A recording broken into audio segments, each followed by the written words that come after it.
Hello, guys. My name is Karen Simon Franco. I'm from Havana, Cuba, the capital of Cuba, and I'm 30 years old, and I'm a Cuban physician. My specialty is ICU, acute patient treatment. After I finish in Venezuela, I decide not to return to Cuba, and I took a really hard decision that made a difference in my life, and I moved to the USA of America. I feel like since USA, I can help more my family. My childhood in Cuba, it was really sad. My mother, she was a single mom. She did take care of two childs. My brother, he actually lived in Miami. So she was father and mother at the same time.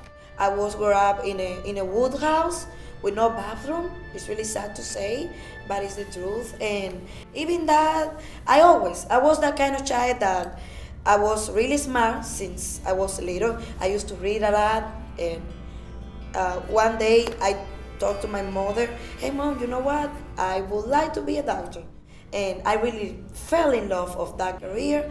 And my mother, she realized that she wanted to be a doctor, but she didn't have the chance because she already studied that career. So I kind of feel like I did that first of all for my own motivation because I love medicine, but then for me, my mother's dreams come true.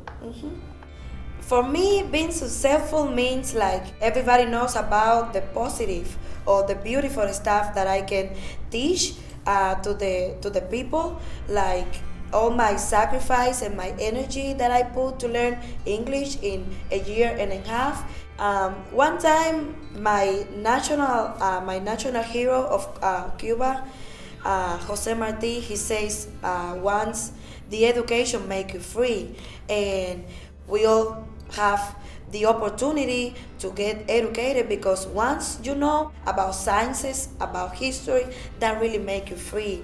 At first, when I'm start trying to learn, it was a little hard because I see my process in this country. It was a little like fast, but once you learn about American, you kind of get a little away from the Latin culture because I got to learn about American culture, about country music. But when I am with my people, sometimes it's funny also because they tell me, "You look American already. You are always now listening American music and watching American movies. Don't forget about the Cuban culture." So it's funny because you kind of feel like you are between both culture. They call me the Cubanita one because you feel like you're not Cuban anymore, but you're not American also. It's fun, it's interesting. But if I think that when you are learning a culture or when you are learning about others people, country, you really need to get involved. I love my Spanish, but sometimes it's really good and really helpful to speak in English, because I can understand, I can try to explain myself and communicate myself. If you go to Cuba and you really would like to learn about Cuban people, Cuban culture, you really need Spanish. I think that apply the same for every country. I think that the main characteristic or the main stuff that characterizes a country is the language. So if you really would like to learn about American people, American culture, you really need to know English because it's the only way that you will learn about everything through the language. One of the most significant difference is gonna be for me between the way that you write the word and you pronounce it. You try to pronounce the word exactly how you see it, but it's different. And it was really helpful for me at first. I'm start watching the movies and the TV show with subtitles. That really helped me a lot. And I'm start with a single word, then it was a new expression, then it was the whole sentences. And then one day I just felt like, well, I don't need any more subtitle. Good job, Karen.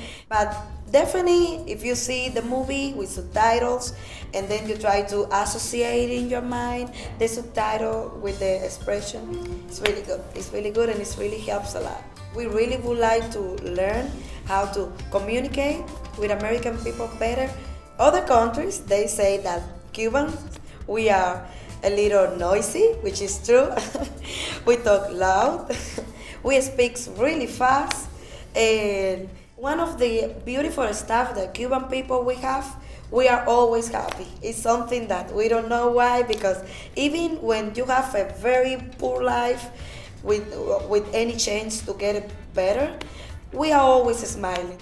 The queen of the salsa music, Celia Cruz, says one day, you never cry, that the life is a carnival, and the sadness, they always goes dancing. My mother's always teach me to love people, and sometimes it's just the way that the persons would like to see the life, and we don't change somebody else's minds.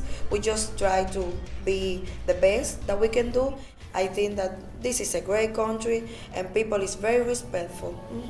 I don't know other states. I never visit any other state, but Texas, the Texan people, they are the best.